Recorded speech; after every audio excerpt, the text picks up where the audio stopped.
Hello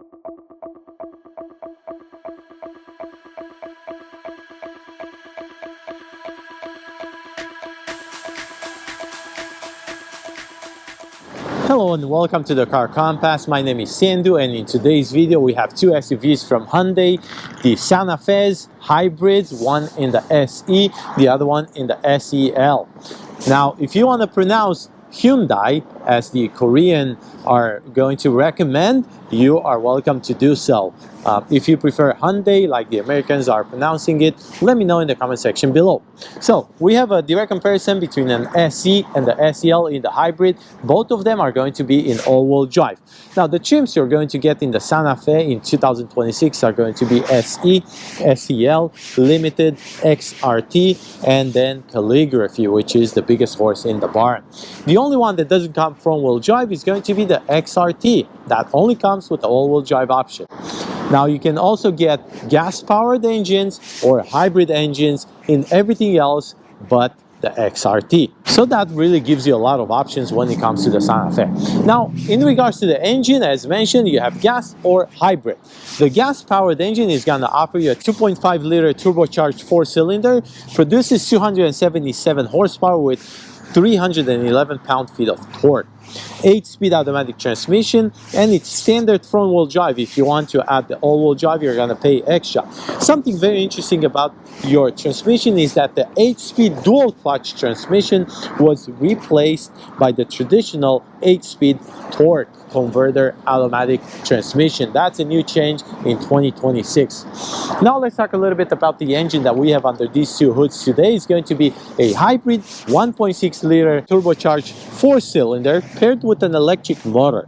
You have 231 horsepower, 271 pound-feet of torque, and your transmission is going to be a 6-speed automatic transmission.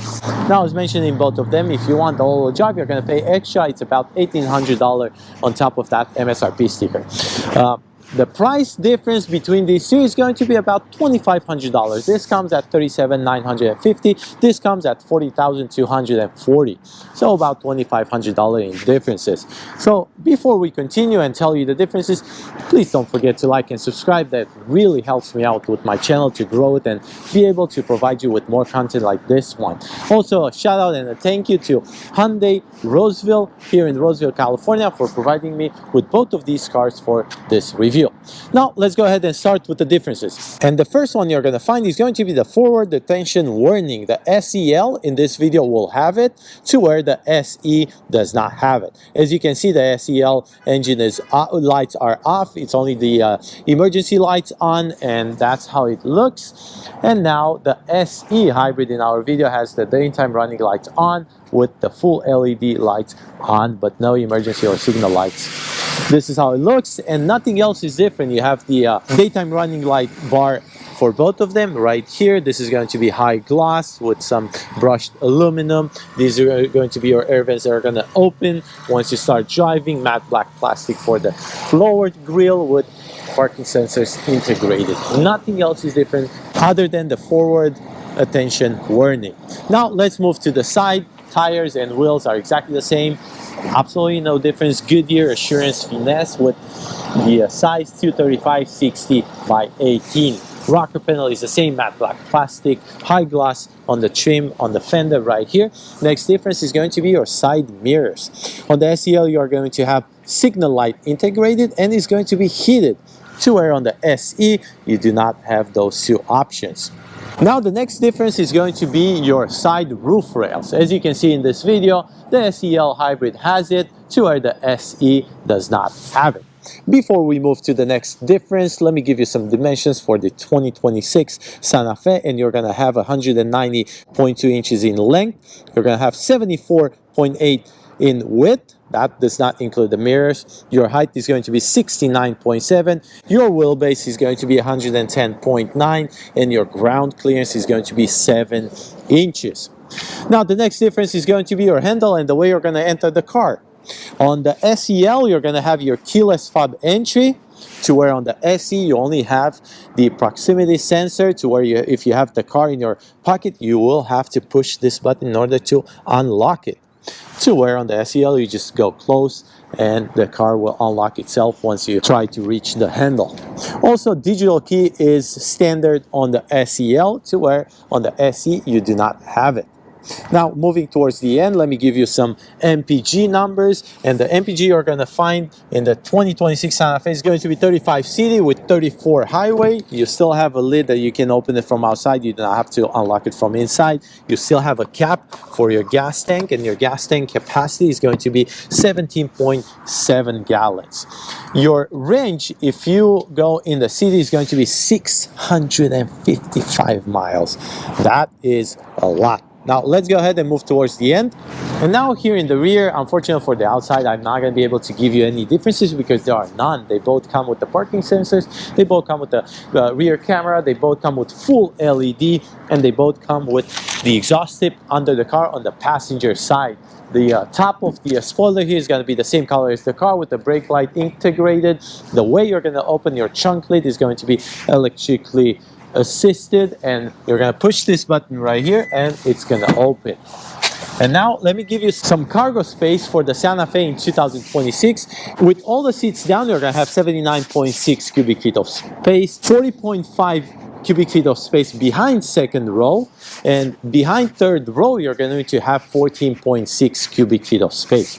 And now hopefully a pleasant surprise is I brought my measuring tape, and I'm going to help you to see exactly how much space you have in inches, not just cubic feet of space. Maybe people understand a little bit better if I give them dimensions in inches. So let me bring the camera closer and start measuring the space for you. So behind the third row you're going to have about 15 inches of space right here. If I go behind the second row, it's going to be about 42 inches. And if I go all the way to your center console behind your first row, it's going to be about 80 inches, 79 to 80. Your entrance is going to be about 32 inches right here. And then from left to right, in between, you're going to have about 42 and a half right here. So these are your dimensions into inches. Let me show you exactly what the rear offers you. There is only one difference, and I believe that is because on the third row on the SEL, you're going to see that on the inside, you're going to have the option to control your temperature right there. And that will not give you a cubby room or a space or a pocket on the right side here. But everything else is the same. You do not have a spare tire in the SEL Hybrid, and this is your tire situation. The way you're going to control your backrest of the second row is going to be by these two buttons right here, and the third row backrest is going to be manually controlled. You're going to have a 12-volt outlet in both of them, and you're going to have cubby room on the left side in both of them. Now that we're done with the outside differences between the SE and the SEL, let's go ahead and talk interior differences.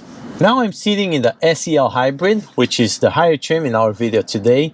And after you saw the differences for the outside, which are about 7 differences between the SEL Hybrid and the SE Hybrid, I'm going to show you what differences you find inside. So the price difference between these two is about $2,500, not counting the add-ons or delivery fees or anything like that, just suggested base MSRP sticker. So for interior, you're going to find the seats difference. This is going to be leather red, to where the SEL you're going to find cloth. As far as the driver's seat go, you're going to find electrically controlled driver's seat with lumbar support, to where the SE does not have the lumbar support and is just manually controlled. The next difference you're going to find about the seats is heated seats. This comes standard in the SEL Hybrid, to where the SE does not have the option for the heated seats. None of them come with the option of ventilated seats, so please keep that in mind. The next difference is going to be a wireless charging pad. The wireless charging pad in the SEL will be on the driver's side, and you're not going to have any wireless charging pad on the SE Hybrid. You're going to see 2 pads on each of them, but on the SE, none of them are wireless charging pad. Let me go ahead and grab the camera so I can give you a quick overall look about similarities that you find in both SE and SEL. The top cubby room is going to be the same right here. You're going to have more room shelf over here, and your glove glove compartment. It's non-lockable for both of them. The screen interface is exactly the same, 12.3 inches for your interface, 12.3 inches for your cluster. They both come with Apple CarPlay, Android Auto. This is going to be your interface, very responsive, very quick, very up to date. Let me show you how the heated seats look like if you have it. This is the SEL.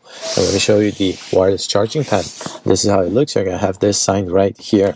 These are going to be your charging ports. If you press this button, it's going to connect to your Apple CarPlay or your Android Auto. If not, it only charges. This is how the camera looks like in both of them, because you do not have the 360, just the rear camera. Both of them come with a dual zone climate control, but the SEL, as mentioned, in the back comes with the possibility to control the airflow for the third row, which the SE does not have it.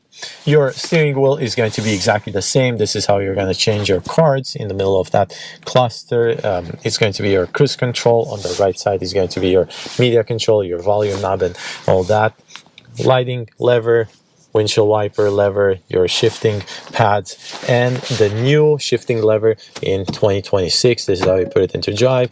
And reverse left side of the steering wheel is going to be exactly the same with the same buttons.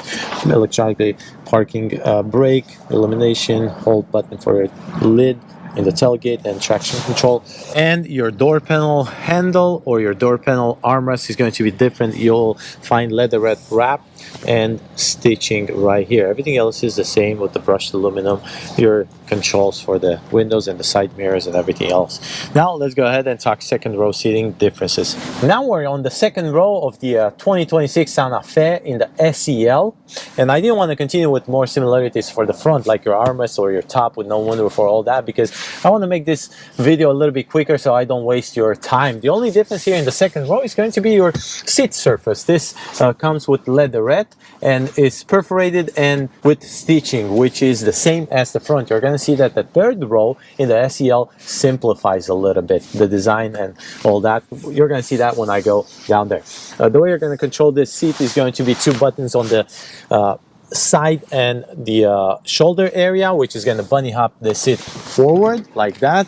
You're going to be able to control the backrest from this lever right here, and with this lever here you're going to be able to move it back and forth. This is a 40% and a 60%. Your armrest is leather wrapped, floating with two cup holders. The front, you're going to be able to access your armrest from the back here as well, and your cubby room here, you're going to be able to pull it back. Same exact thing in both of them, SEL and SE.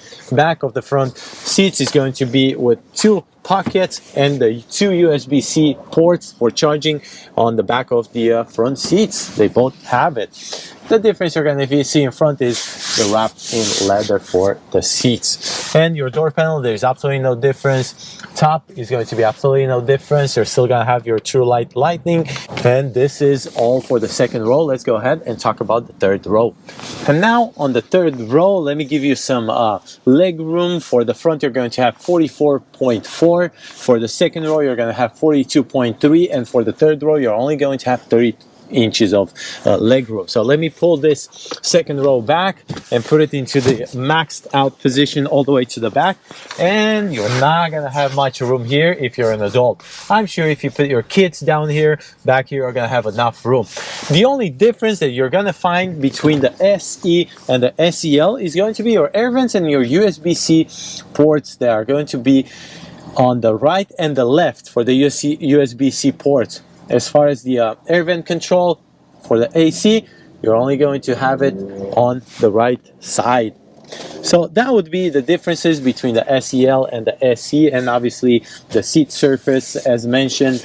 The seat surface is going to be simplified for the third row on the SEL. No more design for the third row, but they still keep the stitching, which is a really nice thing. So now the MSRP stickers. Here's the MSRP sticker first for the SE hybrid all-wheel drive. And please keep in mind, if you have the all-wheel drive, you're going to pay extra, about $1,800 extra. And now here's the MSRP sticker for the SEL hybrid all-wheel drive. I tried to get as close as I could as far as the color goes, all-wheel drive versus front-wheel drive and all that. Now you be the judge and you make the decision if the $2,500 extra is worth paying for the SEL and for the features that I showed you in this video. If you like this video, please subscribe. If this helped you out, please leave a comment in the comment section below and I will try to get back to you as soon as possible. Thank you for watching.